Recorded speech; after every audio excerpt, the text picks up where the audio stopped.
আজ তোমাদের সাথে একদম অনুষ্ঠান বাড়ির মতো পটল চিংড়ির রেসিপি শেয়ার করছি, যেটা খেতে কিন্তু দুর্দান্ত টেস্টি হয়।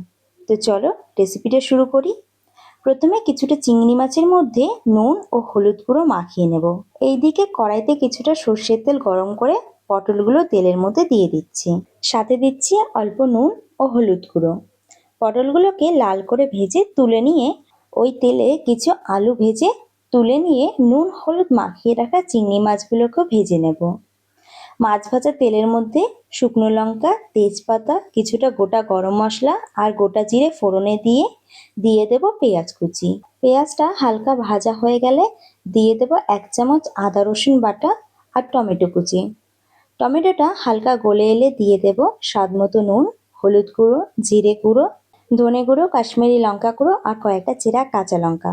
মশলাটা ভালো মতো কষিয়ে নিয়ে দিয়ে দেব আলু, পটল ও চিংড়ি মাছগুলো। সবকিছু একসাথে মিশিয়ে নিয়ে জল দিয়ে ঢাকা দিয়ে দেব। সবজিগুলো সেদ্ধ হয়ে গেলে অল্প গরম মশলার গুঁড়ো দিয়ে নামিয়ে নেব। ব্যাস তৈরি হয়ে গেল একদম অনুষ্ঠান বাড়ির মতো পটল চিংড়ি।